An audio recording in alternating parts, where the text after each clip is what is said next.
Hello, everyone, and welcome back to the Icing on the Skate podcast, Season 1, Episode 22. There's Chris. Hi, Chris. Hello. You caught me I- out there. The timer was still on like a minute. Oh, really? Oh, yeah. For me, it was. It's probably your stream. I had the same on my iPad as well, but I refreshed it because I'm a smart human being. A couple of things to talk about this week in the Elite League. So some more sort of like away from the actual league itself. We'll get into more detail about that later. A very sad yet heartwarming story also to talk about, which I thought if you don't know what it is, we'll talk about it in more detail later, obviously. But something that I think would be nice to cover. We get a lot I think especially the Elite League and sports in general, we like to focus on the negatives of teams a lot. Like, let's talk about the positives sometimes, you know. So yeah, Chris and I were just having a really nice chat before we started about the state of British hockey. There's some big news going to take place towards the end of this week, which we'll hopefully go into more detail with at the end of, well, for next week's episode, because looks like it's going to be a bit of a shake-up. So anyway, let's talk about this week. Chris, Yes. give us the standings, please. Standings, I can do standings. Right, top of the table with 7 games to go are the Cardiff Devils on 84 points. Also with 7 games to go in second are the Belfast Giants on 80 points, so 2 games back. 6 games to go, the Glasgow Clan on 65. 5 games to go, the Nottingham Panthers on 64. 6 games to go, the Guildford Flames in 5th on 59. Only 4 games to go for the Sheffield Steelers in 6th. They're on 58. In 7th place is the Five Flyers with 7 games to go. They're also on 58, but they've got 3 games in hand over the Sheffield Steelers. In the final playoff spot at the moment with 6 games to go are the Manchester Storm with 53 points. However, they are in 9th place of the Coventry Blaze. They've got 8 games to go, so 2 games in hand over Manchester, and they also have 53 points. Dundee are in 10th with 7 games to go. They've got 50 points, so they are 3 points outside the playoffs, but they do have a game in hand over Manchester. And then out of it, at the bottom of the table, are Milton Keynes, who have 7 games to go. They have 32 points and now can no longer catch Dundee in 10th and are definitely finishing at the bottom. Oh, what a surprise. I mean, come on. It's been coming for a while. Like, we've known that this has been the situation for probably 2 months into the season, maybe, before Christmas. Unfortunately, Milton Keynes never really found their feet this season, you know. I mean, of course, it's a struggle being a smaller team, smaller market, smaller budget, and they've had some problems off the ice as well this year, which they probably wouldn't like me to talk about, so we'll move on. But yeah, so just like you mentioned, I've got the standings up here as well with the amount of games, because of course it's a 60-game season, if I'm not mistaken, right? 60 games this year. So Sheffield, they have 4 more games in hand. So that's what, 8 points left? 8 points. They can get to 66. So provided Glasgow and Nottingham lose every single game, they could catch third. However, it's more likely that the highest that the Sheffield Steelers will finish this season is at least 5th. But that's even a bit of a stretch. Purely I mean, because Fife have the same number of points as them, and they've got 3 games in hand. Exactly. So all it takes is for Fife to win 1 more game and then have the exact same record bar 1 win as Sheffield, and they go above them. So I'm still really impressed with Guildford. The fact that they are in the top 5 in the league, their second year in the league, they know what they're doing in Guildford. I've kind of liked Guildford quite a lot. They've been like my underdog team throughout the Elite League since they joined last year, and I've been keeping tabs on them the last few years. But I think it's really good. They're a legitimate above 500 team. They've played some decent hockey. They've scored a fair amount of goals, to be fair. They haven't really allowed that many, to be honest. They've allowed less than Glasgow in 3rd, less than Nottingham in 4th. I think they've got the second least amount of goal, third least. Yeah, excuse me, third least. And the only best of the rest, I would call it, outside of Cardiff and Belfast. Exactly. So I think it's crazy. I think that's really cool. But you know, this first and second Cardiff still haven't lost double digits in regulation. They have 8 regulation losses this season in 53 games. This team just doesn't stop being dominant, does it? Like, it just never ends. They're on a 5-game winning streak. Jesus, they're a good team. So 39 wins on the season. Like, they could potentially hit 45 wins on the year. Do I think they will? I'm thinking more 42, 43. But 45 wins out of 60, like, that is an incredible season for any team. And like you said, there's a 4-point margin between Cardiff and Belfast. Cardiff are starting to gain a bit of ground in this, but all it takes is for... Because don't Cardiff and Belfast have a couple of games coming up? We mention it every week. No, they had those games. Oh, yeah, sorry, that was you're a couple of weeks ago. I think Belfast have got the quote-unquote easier run in. Yeah, I remember you mentioning last week. However, they've got to come from behind. Exactly, yeah. So they have... I mean, the ideal thing for Belfast is if they limited their regulation losses. If they managed to... Because they've only got 2 overtime or shootout losses this season, which is the lowest of any team in the Elite League this year. So that either means they're really good once it goes to overtime, or they never really get to overtime in the first place, you know? Yeah. So I think if Belfast... If they managed to win, say, 4 of the last 7...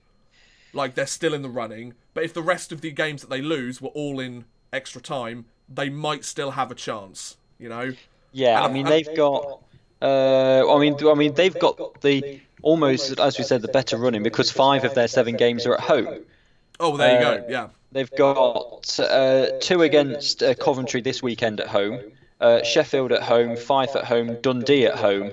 The only away games they've got are to Manchester and Coventry, so they haven't got to play the big sides, you know, in the top 4. Oh yeah, all Belfast have to do is play like Belfast. Like they just have to play like they've come to know, like fans and people around the league have come to know how the Belfast Giants play, especially against some, for want of a better word, weaker opponents. Like, it's not as if they're playing Cardiff 5 times in the last 7 games or whatever. Like, they've got some slightly weaker opponents to go up against. So I think it'll be very interesting to see how this goes. We say it every week. Of course, we've said that the playoff picture in terms of the bottom is a lot more interesting compared to the top, which we're going to talk about the sort of playoff picture in a little bit more detail later after we get over some of the news. But yeah, like Cardiff and Belfast, I have a feeling that Belfast will be fighting till the final game, though, to be fair. I would be surprised if they dropped off by the 55 game mark. They will do, but don't forget what we said, that Belfast play their last game the day before Cardiff play their last game. But like, for example, if Belfast lost their next 2 and Cardiff won their next 2, there'd be an 8-point margin, which I think is like that's nearly impossible. Yeah, I mean, I can't see Belfast losing at home to Coventry on both Saturday and Sunday. True, but you never know. Like crazy. No, you things never have know. happened. I mean, Coventry are what? They're in the scrap at the bottom, aren't they? So. Yeah, well, they're tied for points. To be fair, Coventry have more games to go than anybody else. I'm a bit confused as to how they do the standings here, because for example, they've got Sheffield in 6th and Fife in 7th. Both have the same amount of points. Fife have more games in hand, and they have a better point percentage, but I think it's due to regulation wins. I think that's how they decide it. Yeah, it's on regulation wins, I mean, okay, sure. I would say games in hand, or the games played should be the margin, in my opinion, but what do I know? Anyway, moving on. Let me just take you through some of the top scorers. As we're getting closer to the end of the season, we're starting to see some of the players who might earn some of these trophies or some of these awards at the end of the year. Ben Lake is still leading the Elite Ice Hockey League, 69 points in 52 games. Surprisingly enough as well, out of the top 10, he has far more penalty minutes than anybody else in the top 10 in scoring. 101 penalty minutes for Ben Lake. So he's got 69 points on the year. I believe, if I just double check this, Darcy Murphy has 34 goals to lead the Elite League with goals. Alex Guptill, 32. Blair Riley, 31. Ben Lake has 30 goals on the season, so he's still doing his job, putting the puck in the net, which is good. And Mike Hammond is leading the league in assists with 49. Now, I just go to goalies. I'm just curious about the goalies. Tyler Beskarawani, that's the one. He's been playing really well. A .921 save percentage over the season. Like, for the Elite League, that's incredibly impressive. Considering in the league, out of the top 13 goaltenders in the league, sure, there's only 11 starting netminders, but out of the top 13, we have 1, 2, 3, 4, 5, 6, 7, 8. Only 9 of them have a save percentage plus 900. Like, that's the sort of goaltending we're working with here. Jackson Whistle has a save percentage of .896 and a goals against average of .324. He's the 10th best goalie in the league this season. Like, that's quite shocking, to be honest. But anyway, just thought I'd bring those up. Now let's get on to a little bit of the news, Mr. Gadsby. So let's start with the game that took place yesterday, which I was planning to watch, but ended up not doing it because I had a video to edit. The Belfast Giants and the the Guildford Flames, I should say. Belfast Giants and the Guildford Flames, they took to the ice in the Viola Arena in Cardiff to play the 2018-19 Challenge Cup final. Now, of course, both Chris and I wanted Guildford to win this one because that would mean they would get their place in the Continental Cup to hopefully go and win it for them, and then maybe get a Champions Hockey League place, which would be crazy if they managed to win That's ambitious. Ambitious, but, I mean, Guildford, underdog team. However, Belfast, they decided to play upset. Well, they didn't play upset. That we were kind of expecting them to win, let's be honest. The Belfast Giants, it was a very close game. It took to overtime, a 2-1 score in overtime. For a final, that is a defensively minded match. Yeah, 10 minutes of overtime, something like that. Exactly. So, to be fair, like, it sounded like a really good game. No goal was scored in... so it took about 28 minutes, I think, before... Yeah, Belfast took the lead in the second, then Guildford equalised in the third on the power play, if I remember rightly. And then Jordan Smotherman, their late acquisition in the season, managed to get the game winner. And I watched an interview with him with BBC Sport Northern Ireland, I think. And he was very happy to get that goal by the looks of it. So, well, the Belfast Giants won the... it's their second straight Challenge Cup, isn't it? It is. So what do you think about that, Chris? Yeah, I mean, it's the result that we didn't want, but I think we were expecting. Absolutely. Obviously, coming off the back of that, the league have announced the rest of the European criteria, which I know we're going to go into in a moment. Which we'll talk about just after this. Yeah, but it sounded like a great game. I mean, I couldn't watch it because I was heading over to the arena to watch the Lions lose. But you poor thing. 16-0 last night. It wasn't too bad. Oh, Jesus. Oh, wow. Yeah, just the 16. The week before was 17, so, you know. Oh, okay. Improvement all the time. But yeah, no, I mean, I had it on Flash Scores, and I was like, "Come on, Guildford, I want the next notification to be for you." Me too. And no, it went Belfast's way, but no, I mean, all credit to Belfast. You know, they played well in it all season, because I think they were the number 2 seeds, weren't they? Because Cardiff won everything in their group. Yes, I believe so. But they got through the kind of quarter-final, and then in the semi-final they had Glasgow, which of course again we wanted Glasgow to win, so we had a Glasgow-Guildford final. But no, Belfast, you know, it's easy for, I want to use it in quotes, kind of banana skins, but you expected Belfast to beat Glasgow, and then you expect them to beat Guildford, and they have, and they can't go in the Continental Cup because they're in the Champions Hockey League. So which I think is a fair trade-off, you know. Yeah. I'd take it. Yeah. So obviously it opens it up for somebody else in the Continental Cup. Exactly. So but what I think is, like, credit to the Guildford Flames. Like, I mean, we've very much said, like, oh, the Guildford Flames, it'd be really awesome if they won it because this and this.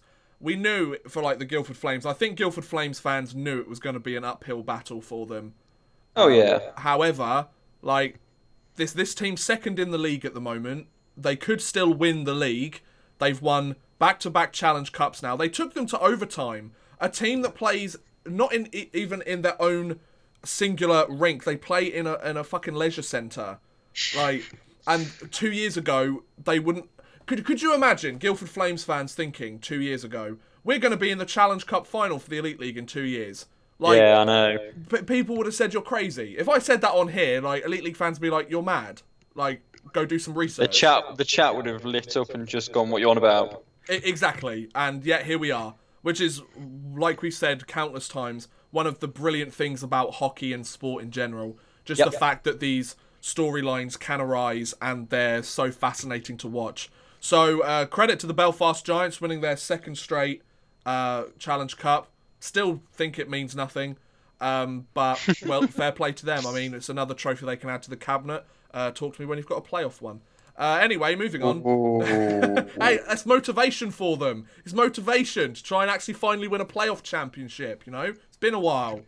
But anyway, so Chris mentioned earlier, with the Belfast Giants winning the Challenge Cup, there's been a little bit of an update in terms of Elite League, Great British teams being able to qualify for European tournaments. So, of course, we've now got the Cardiff Devils, as we mentioned last week, and the Belfast Giants in the Champions Hockey League. So, once again, back to 2 different teams from the Elite League going up against Europe, which will be amazing next year.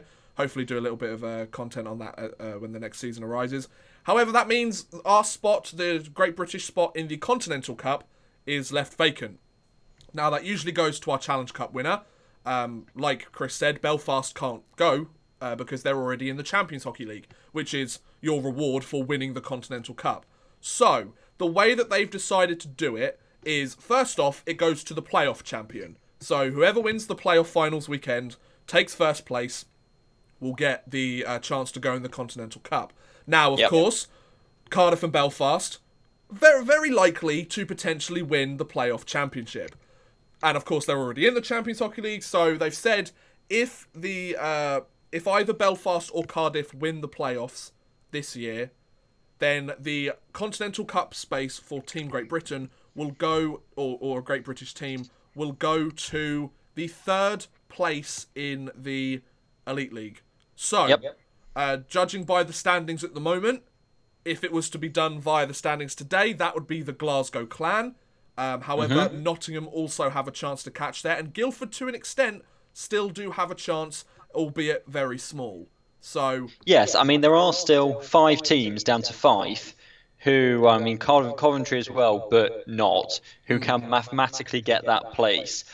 If you're being realistic, it is probably between Glasgow and Nottingham, because Guildford, with only 6 games, have got to come from 6 points back. So they've got to hope Glasgow drop at least 3 games, which they do have a double header against Cardiff, so could happen. But yeah, Guildford are coming they're coming from 5 games back against Nottingham. I would argue that perhaps it's the Panthers who are in the strongest position to take that 3rd place, purely because of Glasgow's running, where they've got to face Cardiff twice. They do also, there is a big game coming up because the Clan do face the Panthers. So that's going to be a big game with in relation to that. So I would argue that I would argue that the Panthers probably have the better position to take that 3rd spot, if of course the 3rd spot is necessary.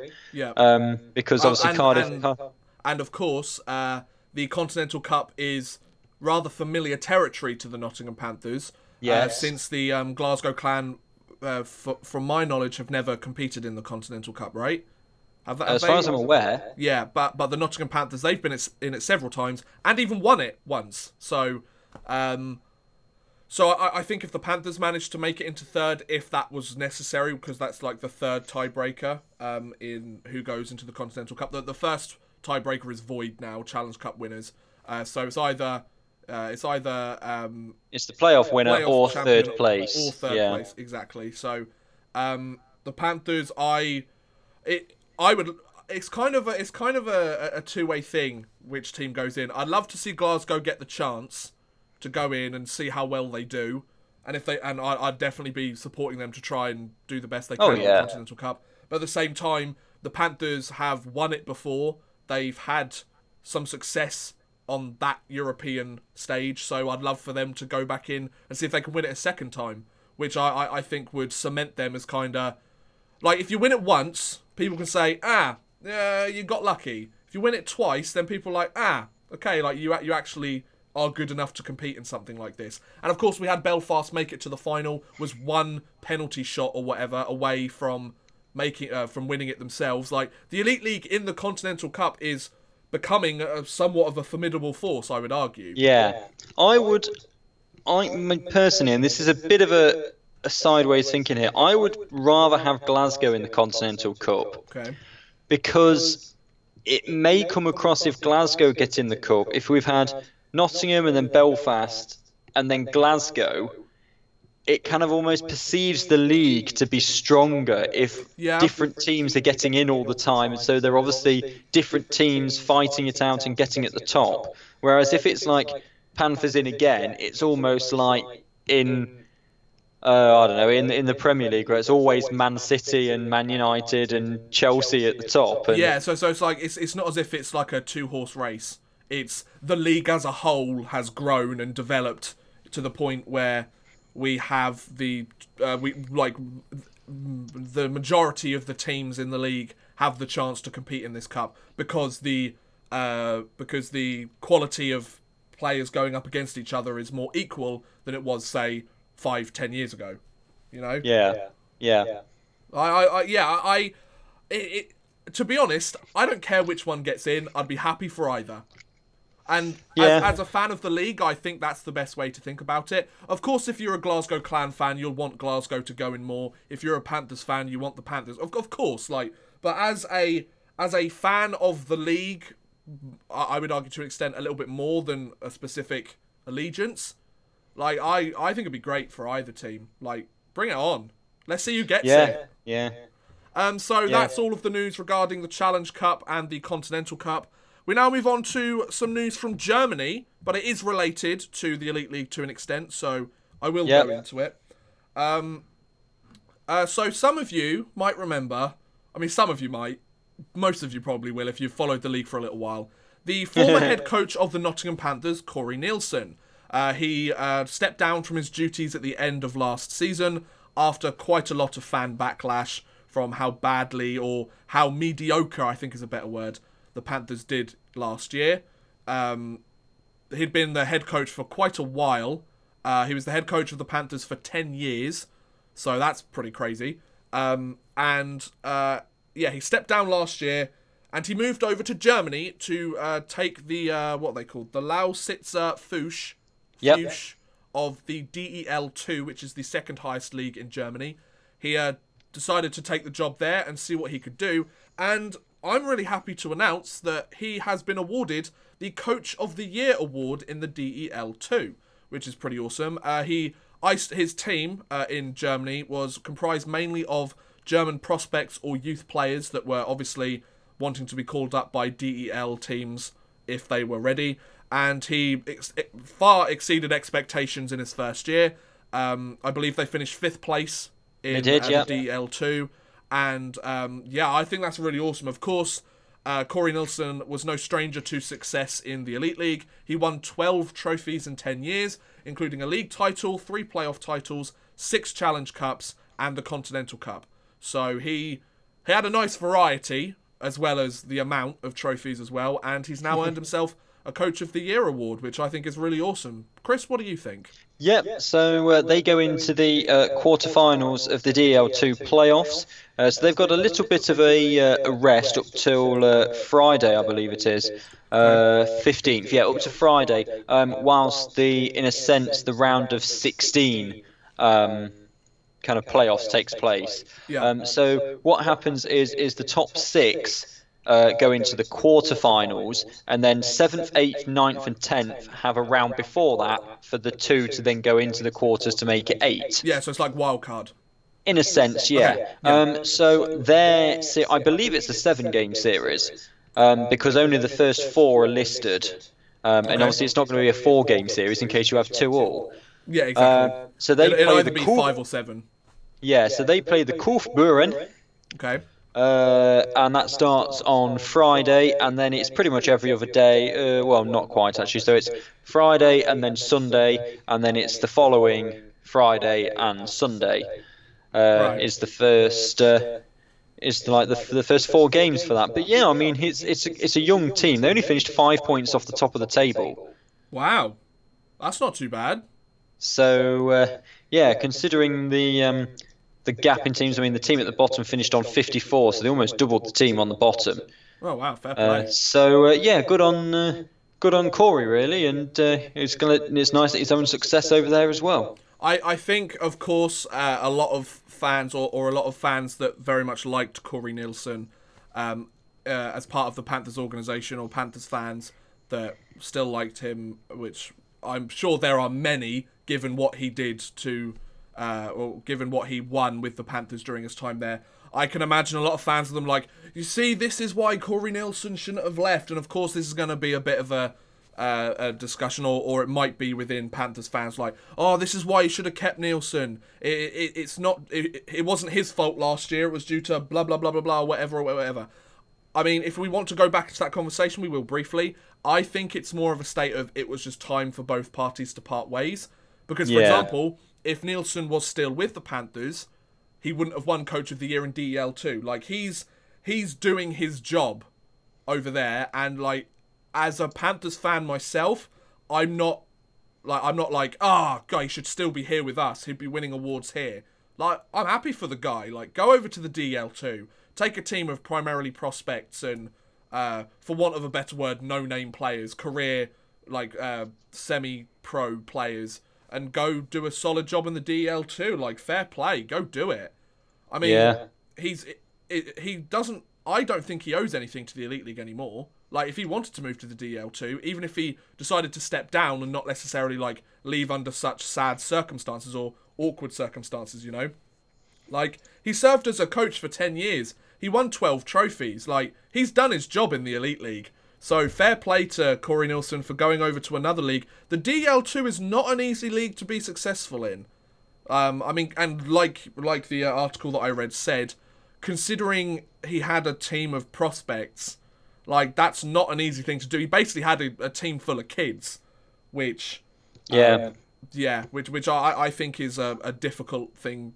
Like, kids can be difficult, you know? Like, we're talking about, like, 18, 19, 20-year-olds that still haven't quite figured out their game yet, who probably feel so much pressure on them to be the next superstar, or otherwise their career's a failure, which, of course, isn't the case, but, you know, players feel such expectation on themselves to be that guy, whereas Corey Nielsen has managed to create an identity in that locker room where they've had some success, which is great.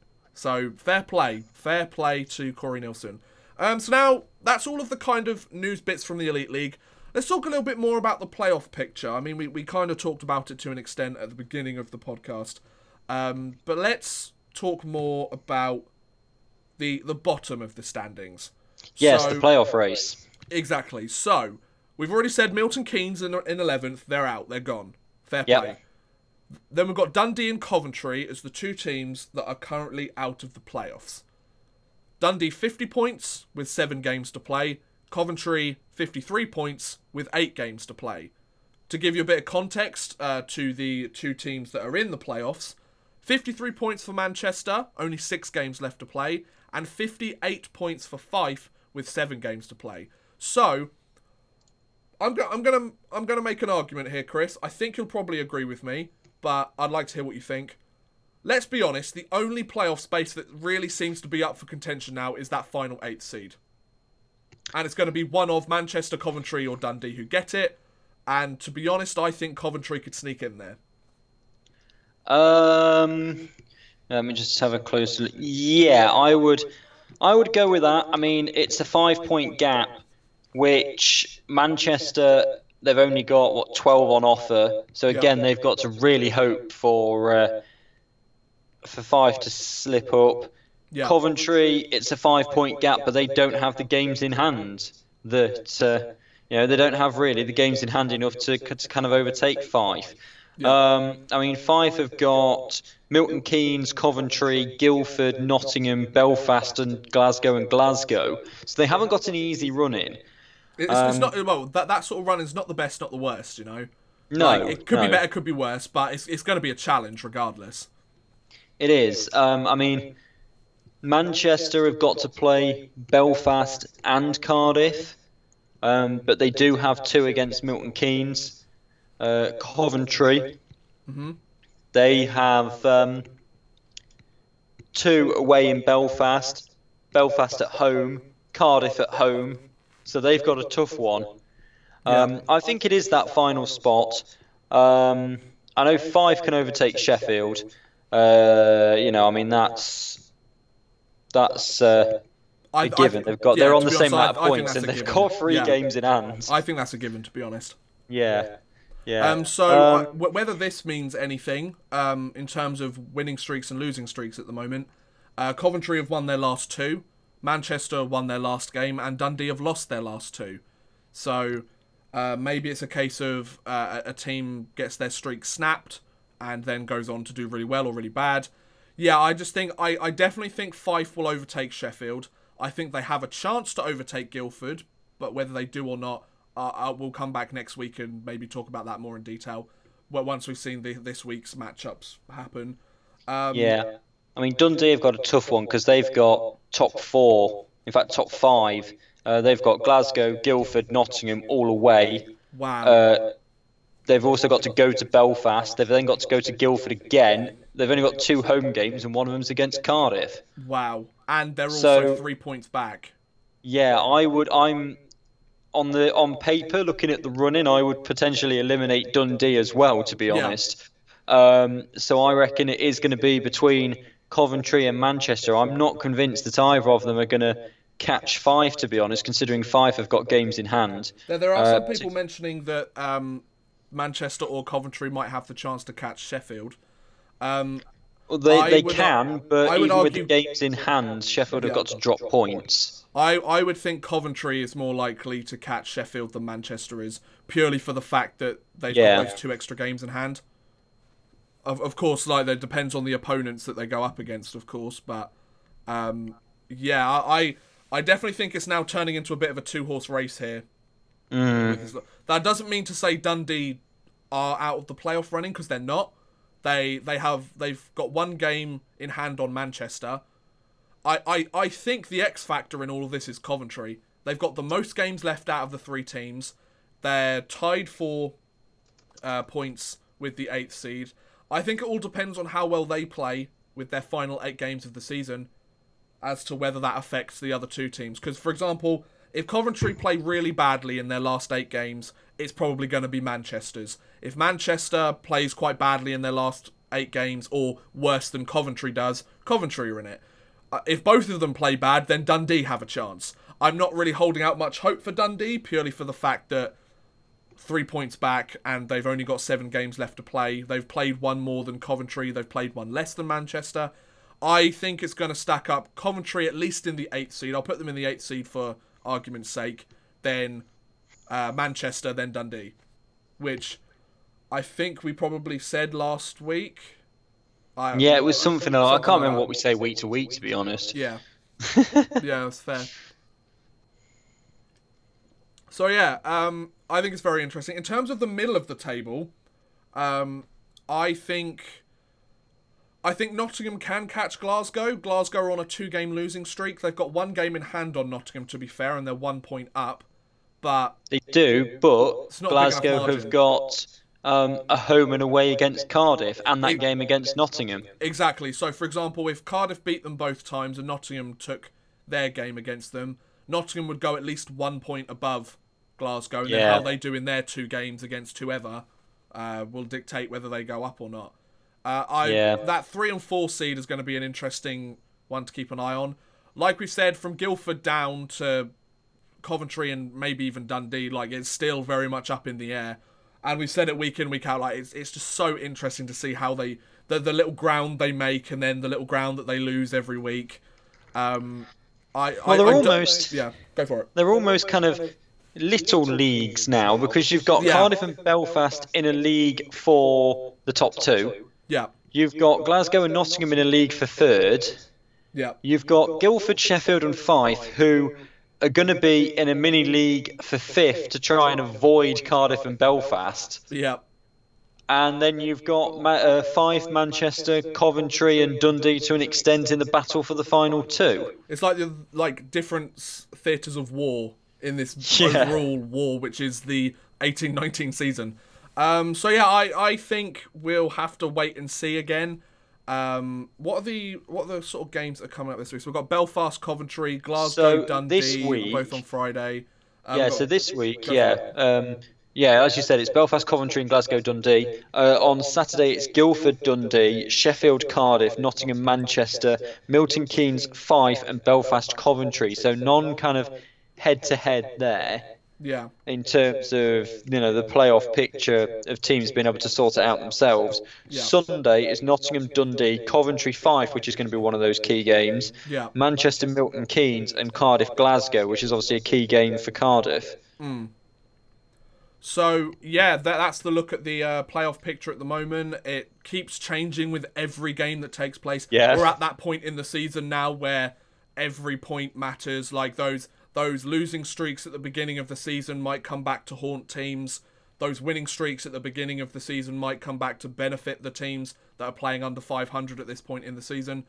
Yeah, we're just going to have to keep an eye on it every week. I mean, we've only got, 3 weeks left of the season? Something like that? 3 weeks left of the season, 3 weeks left of the season, and then it's all done. So by early April, the EIHL season will be over, and for 3 out of the 11... season. Yeah, for 3 out of the 11 teams, that's their year done.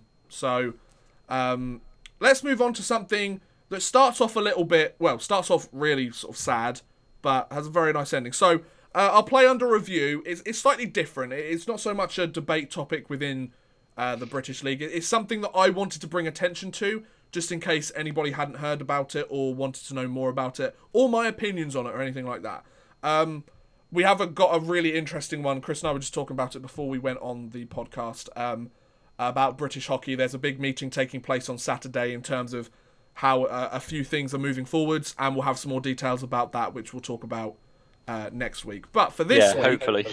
So, I didn't know anything about this, or anything about this player, or about this specific situation, until it was brought to my attention with a couple of tweets on Twitter, obviously, from certain organisations and certain Twitter platforms. So, there is a hockey player in the UK called Ross Bowers. Now, he has been a part of the Milton Keynes Thunder team, which is the lower league equivalent of the Milton Keynes Lightning. He's been a part of them for God knows how many years. He's been a part of them for over a decade, from what I've seen. Well, he was part of the Milton Keynes Lightning. I mean, he was one of the when they were founded and what have you. So very true. Yeah. Sorry. Yeah. So he.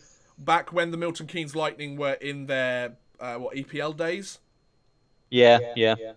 He was a big part of that team. He was a guy that was always on the roster. He's played over 500 games in Milton Keynes colours, which is crazy.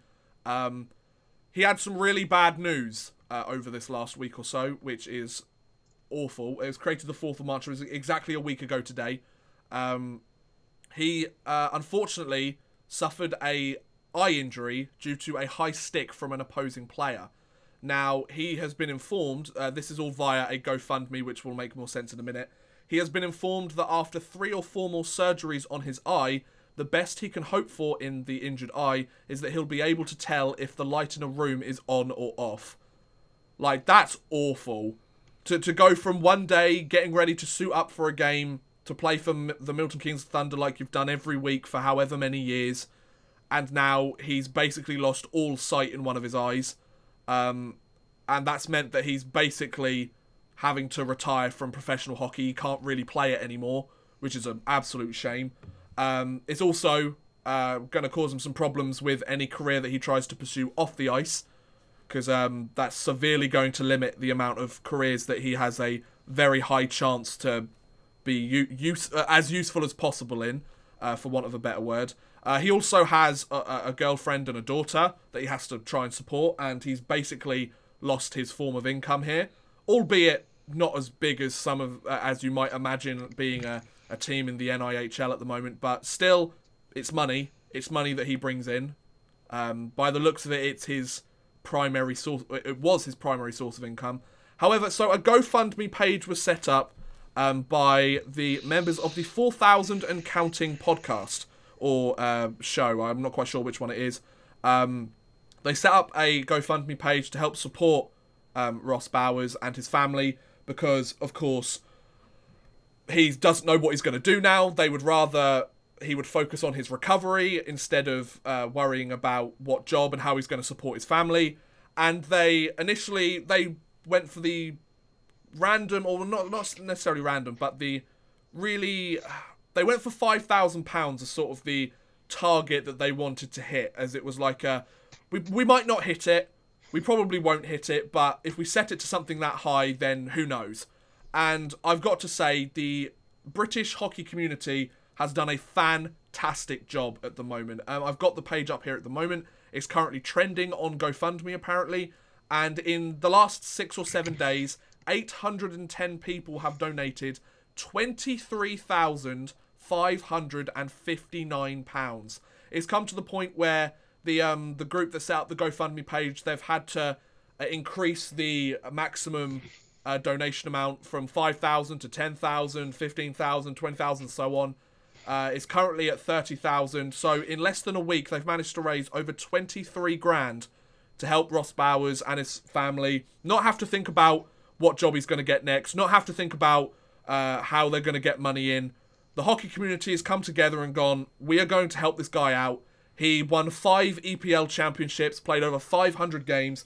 He's been a real face of Milton Keynes hockey, both in the EPL and in the EIHL. He's played a huge amount of games, and I think it's brilliant.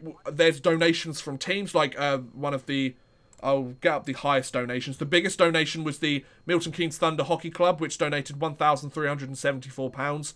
The London Raiders have donated 607. The Swindon Wildcats have donated £300. The Whitley Warriors, £287. 240 from the Telford Tigers. Belfast Fans have donated 184. The Lee Valley Lions, 132. The Milton Keynes Ice Skating Club members, £110. So, this is awesome. Like, it's such an awful situation to happen to somebody. Me being, I've never played hockey before in my life, but I can very much imagine, having seen what people have said about playing the sport, the last thing Ross Bowers wants to do is give up and hang up the skates. He from what I've seen and sort of the career that he's had, he doesn't seem like the sort of guy that would just sort of sit down and take this news. Like, he seems like the sort of guy that would do everything he could to try and get back on the ice, which unfortunately isn't a situation he'll be in, especially as a professional or semi-professional player.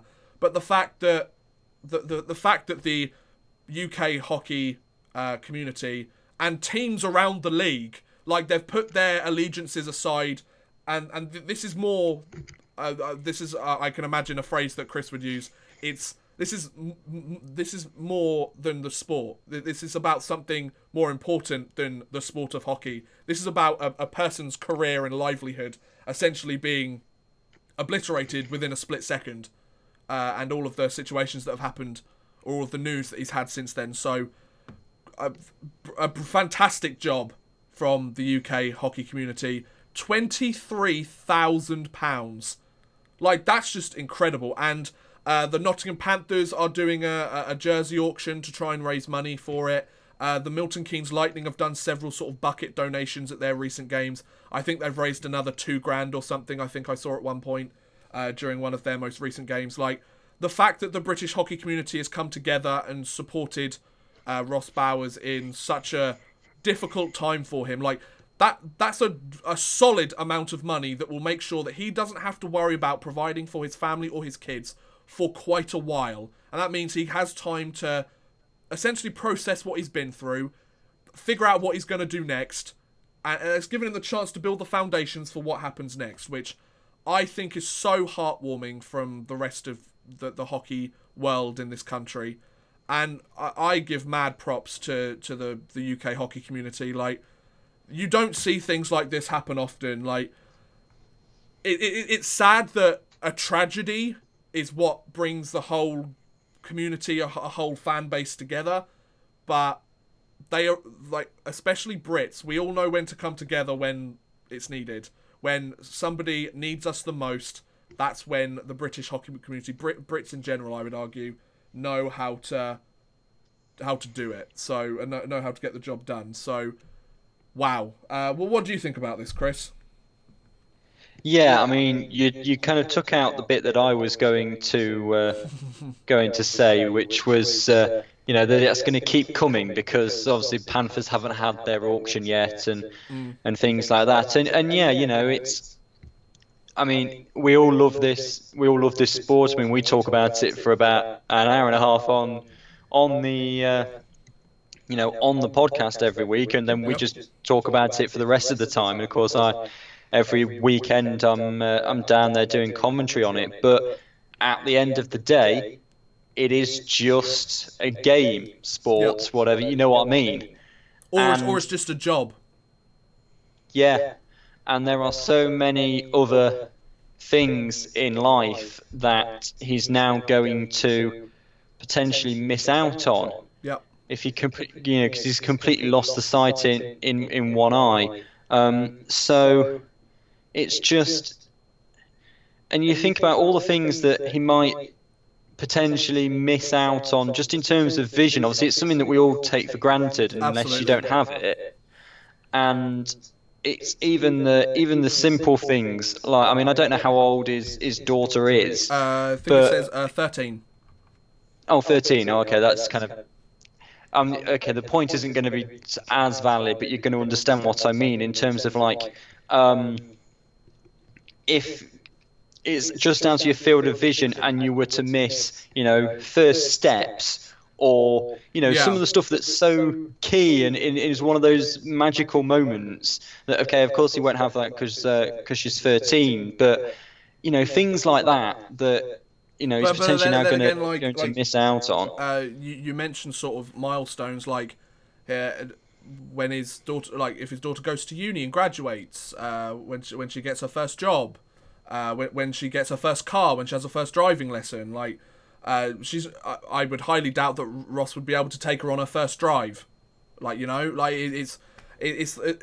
I don't think it, like, in terms of sort of the more milestones for the age of his kid at the moment, it doesn't impact them that much. But like you've said, it's just so heartwarming. Like, we could focus on the negative of this, couldn't we? Or he could focus on the negative of this and go, well, that's my career ruined, that's my life ruined, like, I just don't know what to do anymore. But I mean, the human body has a tremendous way of being able to adapt, and he will be able to adapt in time. Yeah. To having, an only partial field of vision. Absolutely. But in terms of, how the hockey community has come together, we have seen it before, around the world with the Humboldt disaster. Yep. And then closer back in the UK as well with Scarlett's Army and everything that surrounded that. And it is a shame that it's a tragedy that has to bring the community together. But it just shows how much of a community it is when this tragedy does happen and everyone does come together. I mean, they've had to keep adding to the total they were striving for because it kept coming around so quickly. Added to it 5 times now. Yeah, which is incredible. I think like the money that will be going his way now. Like, for example, he's now got the opportunity to go, you know what? Life is short. My career may be over, but my life isn't. Let's use some of that money to go on a holiday that we've never been on, or something do something that we've planned on doing for years but never had the time to. Yeah, it'll be things like that. It'll be, keeping stuff back so that it can continue to pay the mortgage for the duration that he's out of work, or, and things such as that. That it's just going to put their mind at rest, which is, the most important thing at this time. It might just be the boring stuff of putting some money away for their daughter for when she grows up and goes to uni and has no money. Like, it's like it might not be extravagant things that they do, or it might just be he uses this money to just keep on living the life that he's got, or he had before the accident, which is... But that's the right thing, like, even if he doesn't do anything, like, big with it, or like, if he can do whatever the fuck he wants with the money when he gets it, like, that's his priority, that's his business. But it gives him the chance to be able to not, like you said, not have to worry about... the mortgage, paying the rent, paying for school costs or anything like that. And that's to know that they don't. I could very much imagine for Ross Bowers and his family to know that they don't have to worry about that for a little while, and they can just take the time to sort things out and get their heads clear and sort of get used to this new lifestyle. That's brilliant. Like, well done, UK hockey community.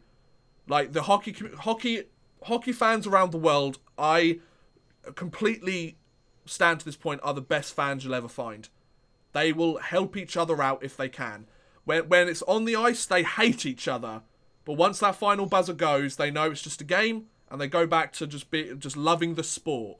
So, well done. Well done to everybody that's donated. Well done to everybody that's thinking about donating or is planning to when they get some money in or whatever. I will be completely honest, I haven't donated to it because I don't have a huge amount of money, but if I did, I would. Because it's a fantastic a fantastic thing that they're doing there. So let's move on. I don't want to bog down the podcast too much, even though it is an important thing to talk about. That's the last British hockey thing we've got to talk about. We now move over across the pond to the National Hockey League.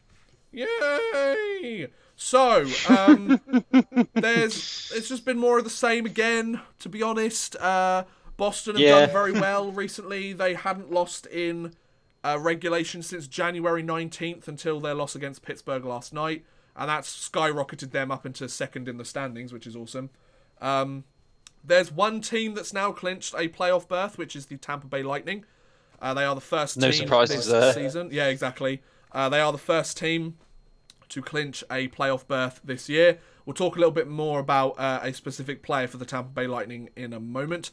But let me just run you through the standings. So, first place, Tampa with 108 points. They're going 8-2-0 in their last 10 games. They beat the Rangers recently. But did they? Or it might have been a little while ago. I can't remember. I think I talked about it last week.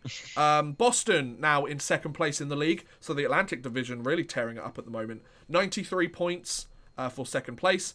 Calgary have 91 points for third place. San Jose are the top of their division, I should say. 90 points for fourth place. Toronto and Washington both have 89 points for fifth and sixth. The Islanders are 7th with 85 points. Washington have won 7 straight games as well, I might add. Winnipeg have 84 points for number 8. Pittsburgh and Nashville have 83 points for 9th and 10th. Carolina have 81 points for 11th. And Vegas have 81 points for 12th. 3 different teams, Columbus, St. Louis and Montreal, all have 79 points for 13th, 14th and 15th in the league. Dallas with 75 points takes 16th. Philadelphia with 74 points takes 17th. Minnesota also have 74 points to take 18th.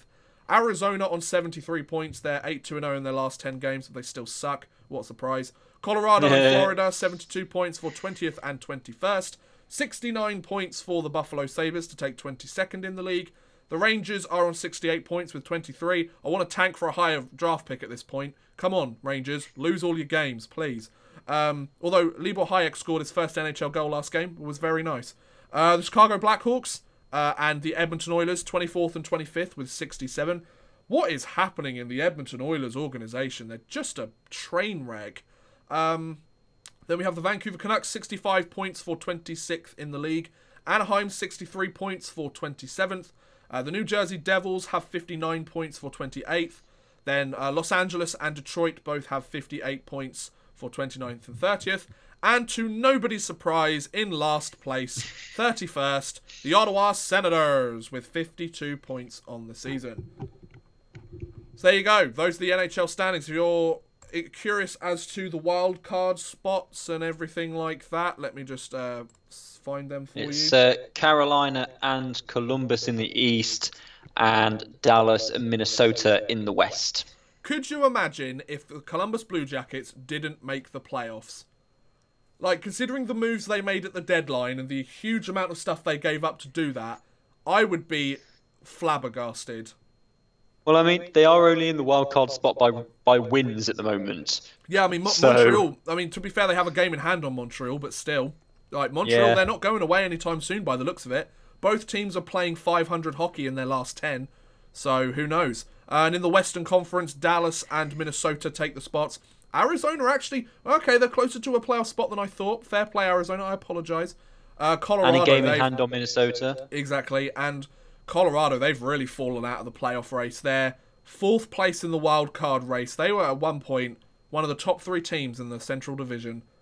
How times have changed, ladies and gentlemen. So let's move on to some of the news. They are only 7 points out of the top 3, but yeah, they're only 2 points off a wild card spot. So, but speaking of the Colorado Avalanche, we've got some news to talk about with them later, which might affect whether they, how their playoff race goes in the future. So now there's a piece of news that came out of Vegas these last few days. I believe it was 3 days ago. Excuse me.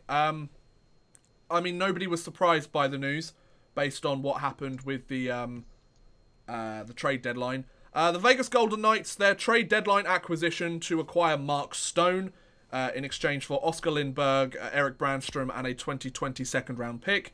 They have agreed to an 8-year extension for Mark Stone, worth an average annual value of $9.5 million a season. Wow. Almost an $80 million contract for the next 8 years. That is crazy. So, yeah, he was acquired. He hasn't really done very well. I mean, he's done okay so far. He's right. Well, 5 points from 7 games. Sorry, yeah, okay, fair. He hasn't really scored many goals though, has he? He's only scored 2, hasn't he? No, only 2. Yeah. So he's producing points. I believe Vegas haven't lost a game since he joined the team. Don't quote me on that. I saw that on TSN like yesterday. But yeah, I mean, they've decided Vegas are in a very unique position that they've got a shit ton of cap space and they're doing really well. So they have this chance to sign players to huge contracts. This isn't the first one we've seen, obviously. I can't remember who it was off the top of my head that signed a big contract with Vegas recently. Max Pacioretty, I think it was. He was another big guy that signed a large contract extension with the team. The only thing I'm thinking is, are they trying to run before they can walk? The reason I say that is, they're now starting to get up on that salary cap chart. And sure, they made it to the Stanley Cup Finals last season. Like, we all remember that incredible story that took place. But say in 2 years, they become the team that most people expected. Out of the playoffs, looking to rebuild, maybe 2, 3, maybe 5 years, and they still have all of these big contracts on their books. And at that point in their careers, some of these teams might not be interested in picking up these guys, depending on how well they play, obviously. Like, I think this is kind of the right time to do it, as opposed to in, like, 3 or 4 years. I just think, are they trying to build a cup-winning dynasty a little bit too early? Now, of course, they made it to the Stanley Cup Finals last year, so that kind of blows that question out of the water to an extent, and rightly so. It's very intriguing. Like, they've now got a couple of wingers locked up to some very serious contracts. William Karlsson, they did the exact right thing with William Karlsson, I might add. He's having a solid season, but not the season that he had last year. So they're going to get him at a discount to whether they signed him last year. So fair play to them on that regard. But they're starting to stack up that salary cap. If they did this 3 years later and they were starting to go through a rebuild by the end of some of these contracts, then I would have said it was a bad move. I've got to give credit to Vegas. Like, they have a plan. They have a plan in mind, and they're sticking to it. And they seem to be. I think it might pay dividends in the next couple of years. I wouldn't be surprised if we saw the Vegas Golden Knights be a playoff contender for the next half a decade or so, judging by the sort of players that they're bringing in. But Chris, what do you think about this contract extension? Yeah, I mean, that's the big contract for him, isn't it? And he's in Vegas. Like, $9.5 million a year in Vegas. He's living the life right now. I mean, he's 26 now. He's signed to the 26-27 season, so they've got him through till he's 34. Yep. So they've got him for the prime years of his hockey career. Absolutely. So they're obviously kind of thinking, right, he's going to be the cornerstone, or one of the cornerstones, for the future. Yeah, absolutely. Yeah, I mean, it's they'll have to see kind of who they get in with. Like you say, if they've got this big contract tied down, they might find themselves struggling potentially in the years to come. But, I mean, of course, they're not really thinking about years to come at the moment, are they? Like, No, I completely agree with what you're saying, because, I mean, I kind of said most of that as well. But, like, with the team that they've got, who would have thought the Vegas Golden Knights would be in win now mode in just their second year in existence? Yeah, it's just their second year. Yeah. Which, I mean, for their first year, like, do I think they'll make it back to the Stanley Cup Finals this year? I mean, I don't think so. I think there's stronger teams in the Western Conference. But then again, nobody thought they were going to make the Stanley Cup Finals in year one. So Vegas is going to be a team that I'm not going to count out at any point. You know? Like, it could happen. It probably won't happen, but it could happen. And that's the interesting thing. So give them their credit, you know? But yeah, I think it'll be interesting to see how these contracts do, because obviously, Mark Stone would have got that money somewhere else. He absolutely would have. He's been a consistent player for the Ottawa Senators these last few years. He's being very well. He's playing pretty decent hockey for Vegas since he joined there. I can completely understand why he wanted to sign that contract extension. But yeah, I credit them. The fact that they've got so much salary cap space at the moment has given them the ability to go out and chase these large contracts. So if it bites them in the arse in years to come, doesn't matter so much. However, yeah, I think this is awesome. Like, fair play to Mark Stone. Like, he's living in Vegas now for the next 8 years. He's got $9.5 million a season, and he lives in Vegas. Like, dude could go see whatever show he wants, have a bloody booth in every single casino in... he can spend the off-season gambling. It almost sounds like you're jealous there. No, not at all. Fair play to him. I haven't scored 30 goals in the NHL. I don't deserve $9.5 million. I'd take it, but I mean, I'd have to score some goals first. I can't even fucking skate, so baby steps here, Chris. You know. Oh, Andy, cheers for that, bud. Appreciate it, man. Hey, Andy. Yeah, so let's move on to another piece of news, which I thought would be quite nice to bring up. Nikita Kucherov. Now, he's had... Hello. Thank you for that live stream. So, Nikita Kucherov has... Or Kucherov, however you want to call him. I don't care. He's had a lot of hype built around him this year. A lot of people are saying, oh, he doesn't get the credit he deserves. This year, he has got the credit he deserves. Like, he's not undervalued. He's not underhyped this year. Like, people that are saying that, shut up.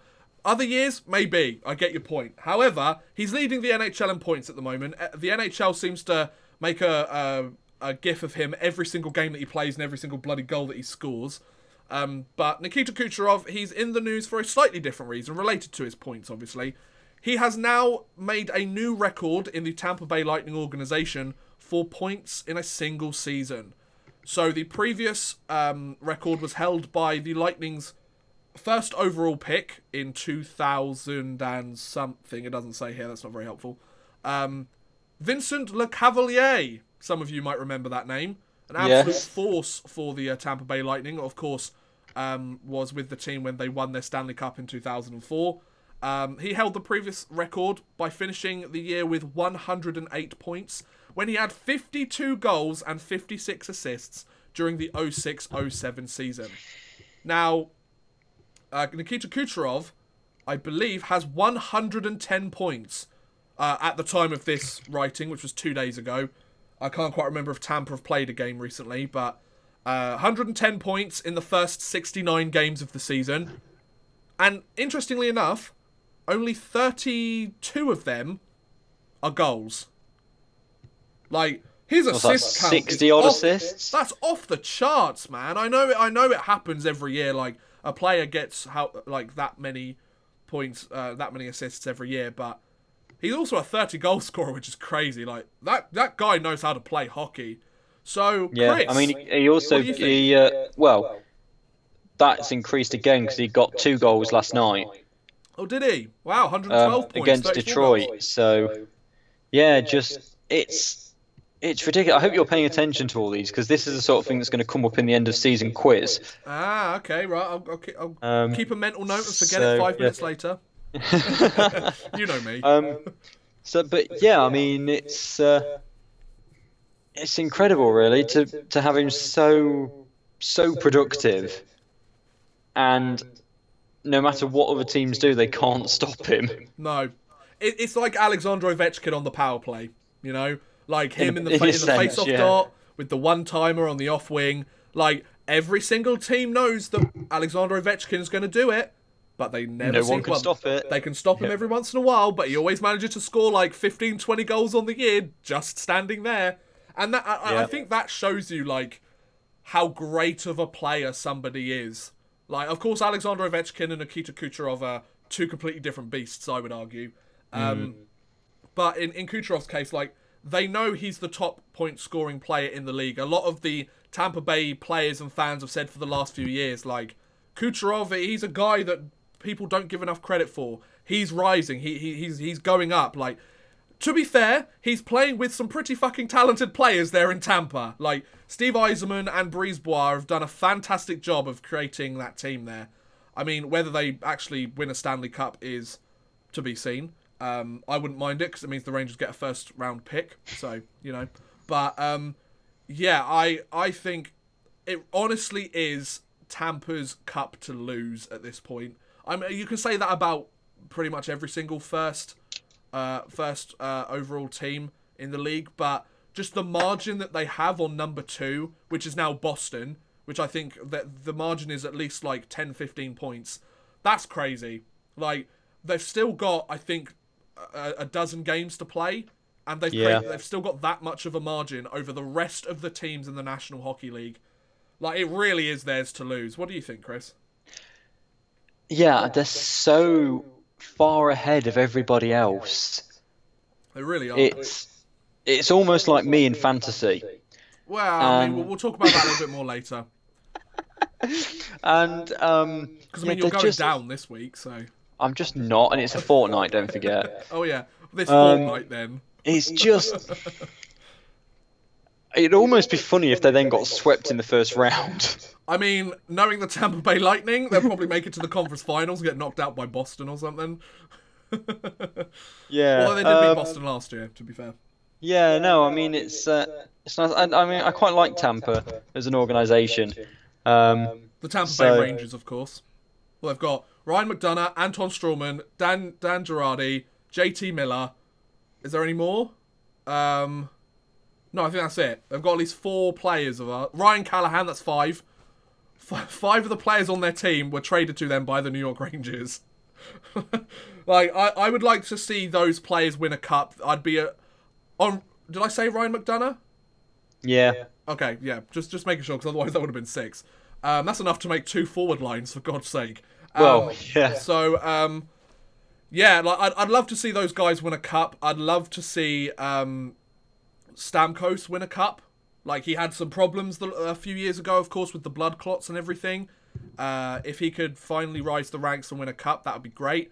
Although, the East has been dominating the playoffs recently. I mean, we had Washington win it last year. Pittsburgh 2 before that. Who was before that? So we've got 17-18, 16-17. Oh, then it was the Western Conference, I believe. What, Chicago? Was it Chicago before Pittsburgh? Am I missing out a team? I feel like I'm missing out. I thought it was Chicago, but it may have been. Because then it goes Chicago, LA. So, yeah, it tells me on here somewhere. Good. I want to hear it. Right, Stanley Cup champions. Oh, there we go. Pittsburgh, yeah. Chicago, LA. Boston, Chicago, Pittsburgh, Detroit. Right, yeah. So that's what I thought. So, the Eastern Conference for the last 3 years have been the Stanley Cup champions. So, we went through the phase of like half a decade of the West dominating the playoffs. Now the East are kind of getting their own back as we've gone more to speed and skill. Over size and strength. So, So, very interesting. Fair play to Nikita Kucherov for setting a new a new single season record for points by a Tampa Bay Lightning player, and he still has 10 games to go. So he could really cement himself in the Tampa Bay Lightning history books. And why not? He's having an incredible season. Anyway, let's move on to the final piece of somewhat important news. This is the more important news. We've got a little bit more of a funnier story coming after this, which probably affects everybody watching this podcast, let's be honest. So, Gabriel Landeskog. We were talking about the Avalanche and their chance to make it to the Stanley Cups again. The Stanley Cup playoffs. And Gabriel Landeskog, their captain, has been sidelined for the next 4 to 6 weeks due to an upper body injury. This was announced 3 or 4 days ago. There's less than a month remaining in the 18-19 season, so even if they did make the playoffs, he could miss the first half of the first round as well. So he's, of course, the captain of their team, one of the highest scoring players, 69 points in 68 games. So that's a really, really rough ride for the Colorado Avalanche. They've been pretty much a one-line team for most of the season, and now one of the players on that line has gone down for a considerable amount of time. So that hurts the Colorado Avalanche. What do you think about all that, Chris? Yeah, definitely not what they need when they're in a bit of a scrap to try and get into the wildcard spots. Yeah.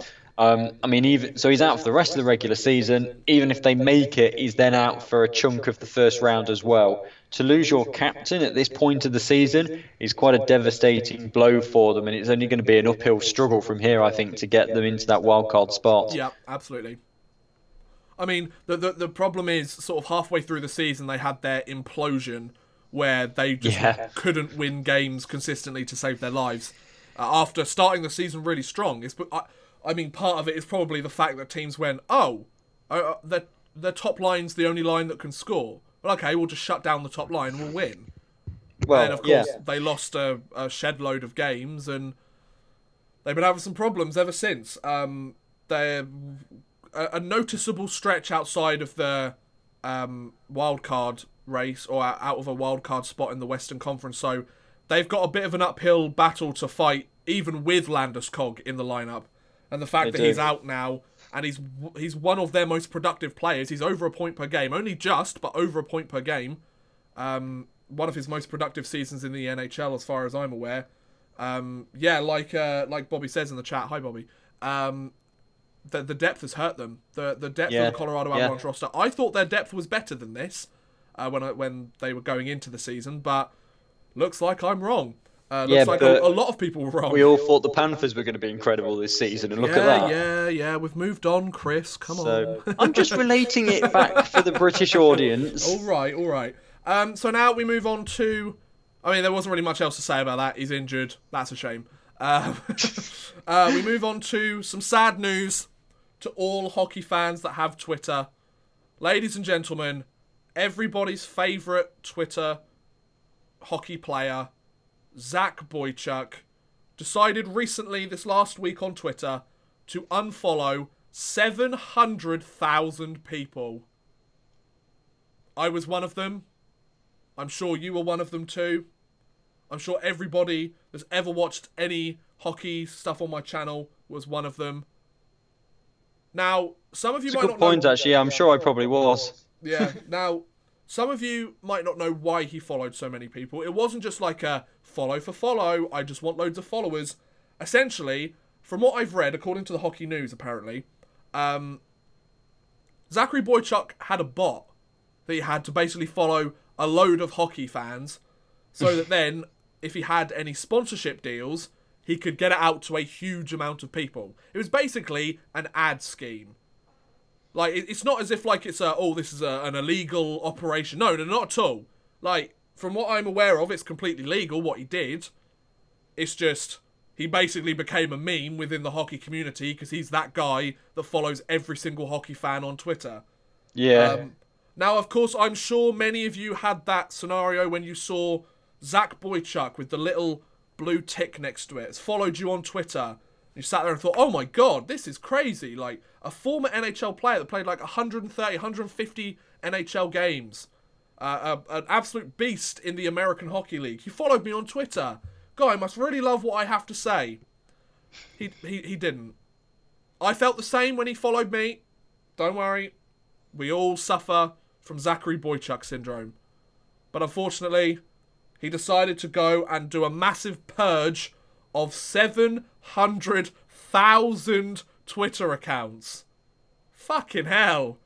Like, 700,000! That's ridiculous!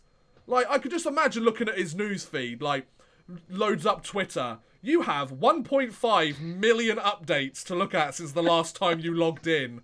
He's probably like, I'm fucking done with this now, I can't be arsed.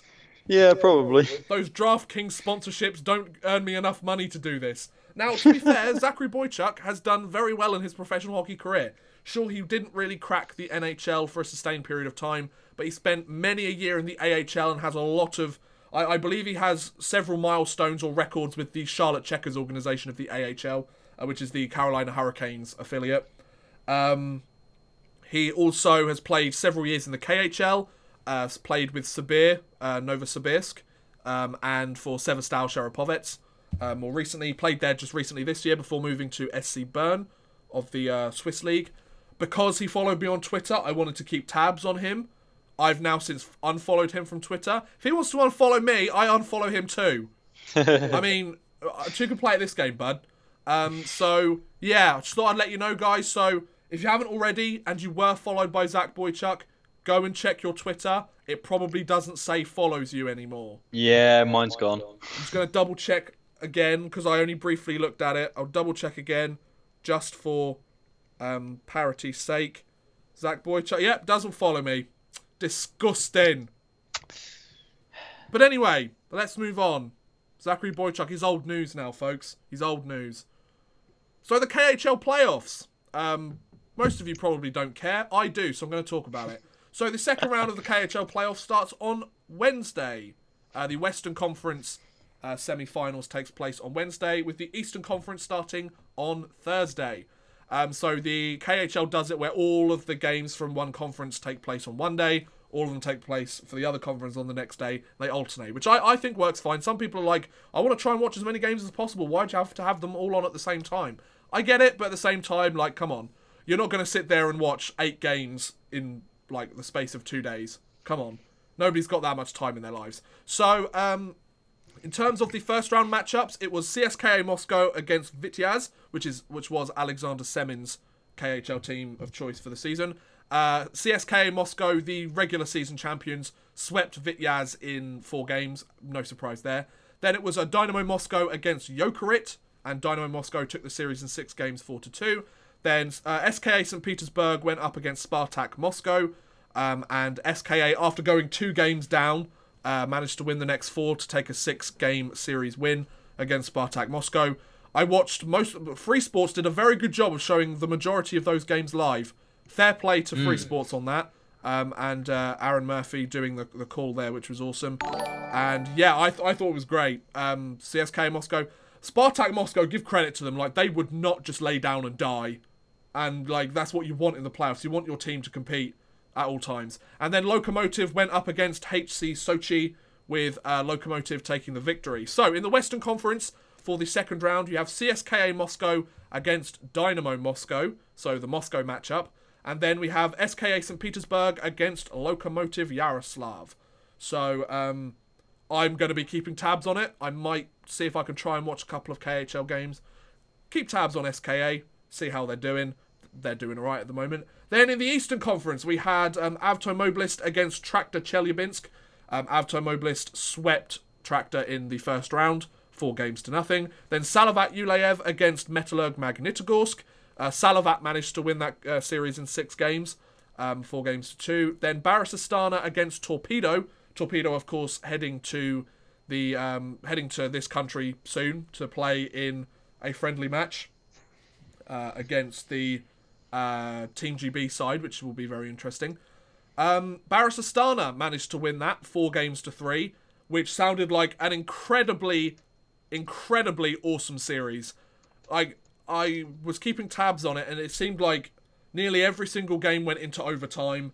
Nearly every single game was decided by 1 goal. There's a couple of double overtimes there. That sounded like one hell of a series. And then Avangard went up against the reigning playoff champions, AK Bars Kazan, and Avangard swept them in the first round. So the champions quickly fell. So Avtomobilist are up against Salavat Yuleev in the first round, and Baris Astana are up against Avangard Omsk. So my prediction, it's going to be an SKA-CSKA Western Conference final like it was last year. Those two teams are 1 and 2 in the regular season. They're so dominant. And then I wouldn't be surprised if it was an Avtomobilist Avangard conference final in the Eastern Conference. However, Salavat Yuleev, they're a decent team. Baris Astana, they might not make the upset, but who knows? Who knows? So yeah, that's a look at the KHL playoffs. I wanted to talk about it, so there you go. Let's move on to Brits Abroad. So how was that? Yeah, that was my air horn. Oh right, okay. So Brits Abroad, we've budget cuts here, folks. We've had to slash one of the topics in Brits Abroad. It's not really. It's because Tomo's season has ended. We talked about it last week. So Kirk's Corner, Chris. Do tell us about how fucking amazingly Liam Kirk's been doing recently. I think you've pretty much covered it. 7 points in the last 3 games for Liam Kirk. Damn it, that's so good. He had a 1+2 on Thursday evening as they played Kingston.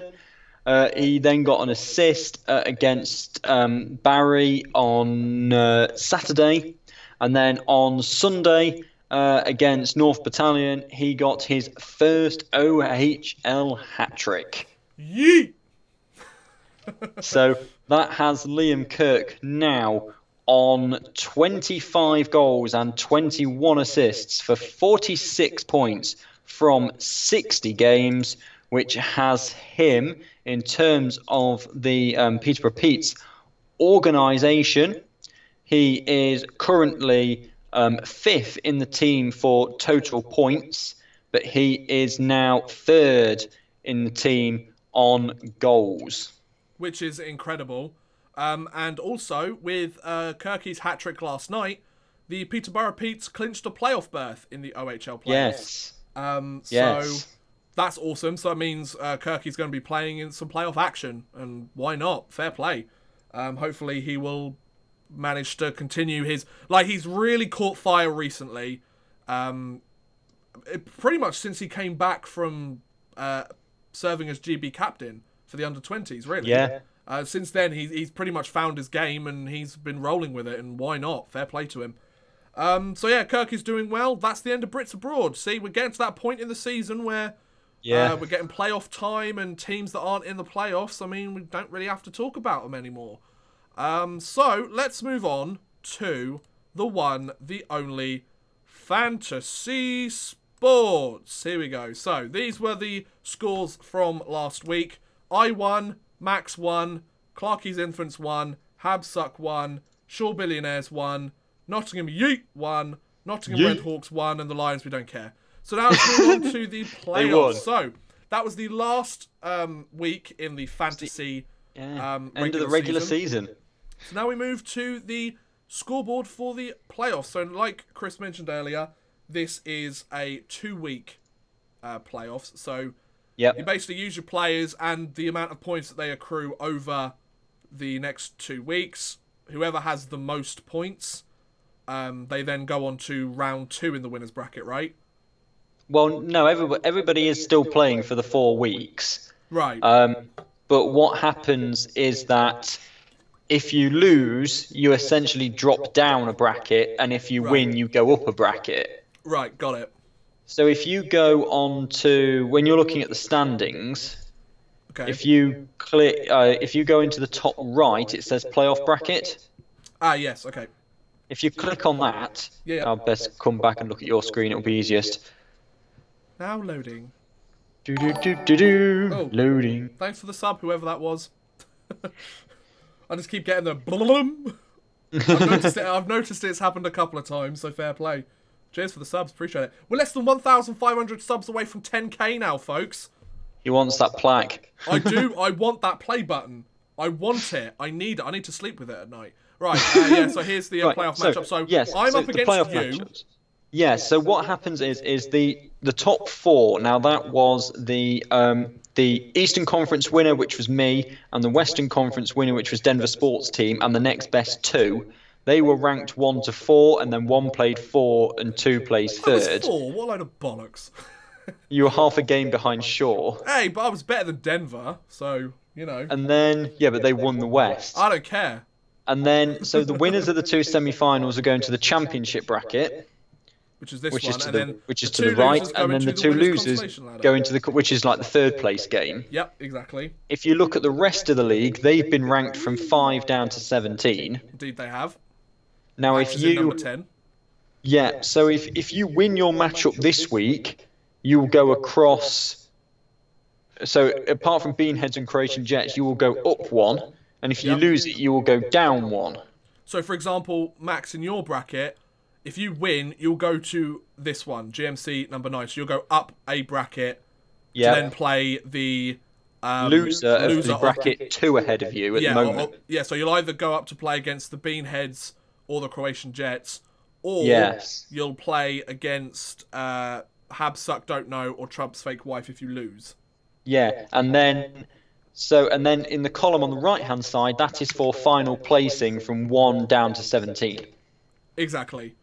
Right, yeah, that makes sense. So, Fantasy League playoffs have started, folks. Get on it.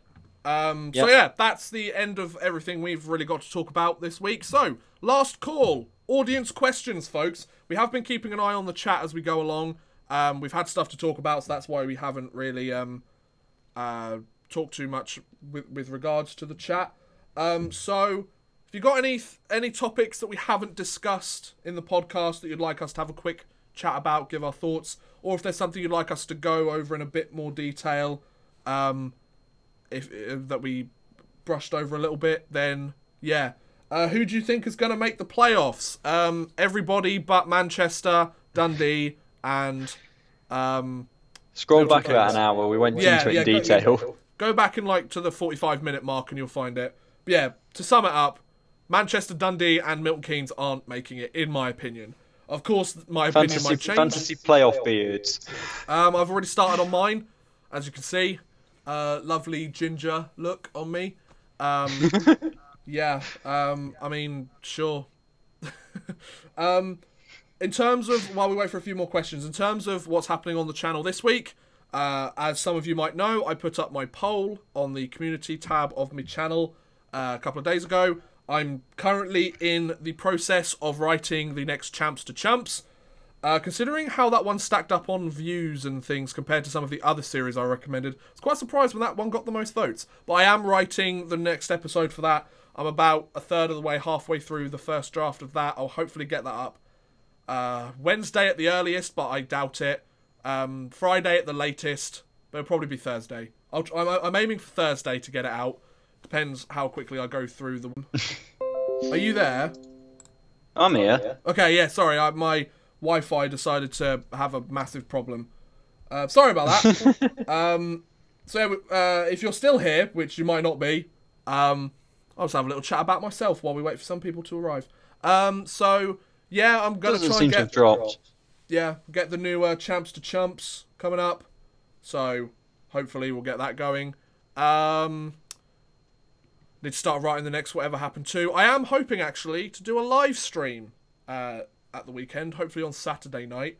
I am planning to buy myself a memory card for the Nintendo GameCube and play some retro hockey games. So why not? Some of you said you wanted me to do it a little while ago. It's what is more of an interactive stream than some of the other ones I do, so why not? So yeah, any questions? Any questions? We've got like 3-5 minutes left. I mean, Chris has his bedtime soon, so. Ooh. Which is ironic. Some of us have got to be up. It's ironic because you're older than me by like a year or two. It's not as if you're like fucking 80. Now, Chris, it's time to go to bed. I want some oatmeal. What was that? You going to the Manchester Storm versus Nottingham Panthers? No. No. I am going to the Fly DSA Arena next month, though. A month and 9 days to go till the Ice Hockey Super Series UK. Canada versus where the I'll US. Be there. On holiday. Square. Yeah, because Chris decides to take a holiday right in the middle of something interesting. God, what a loser. It's the only time my partner could get off work. Yeah, excuses. See, single people like me, we make our own holidays. So yeah, I'm going to be going to the Super Series UK. I'm really looking forward to it. I'm hoping to get a new video with that soon, just to build a little bit more hype. Looking forward to it. It's going to be fun, man. Getting to see some former NHLers, hopefully some current NHLers. I think they're in the process of announcing a few more. I might message my contacts in the organisation, see if they can let me know some of the people that are being announced soon. Because it's less than it's just over a month away, and the rosters are only about half full by the looks of it. So they've got a lot of people to announce. But yeah, any more questions? Not really. So yeah. We'll end the stream there. So, thanks for watching this week's episode of the Icing on the Skate podcast. Thanks, Chris, for joining me again. Not a problem. Thanks for being the placeholder because I couldn't find anyone else. I wondered where the punches were going to come this week. They've been a bit light. Considering you've been here for like every single episode out of the 22, like it's not a very good joke. But yeah, thanks for watching, guys. Hope you've enjoyed. Keep an eye out for some of my other videos. Tell your friends to subscribe. I want 10k. I want that play button now. But yeah, thanks for watching. We'll see you again soon. Bye.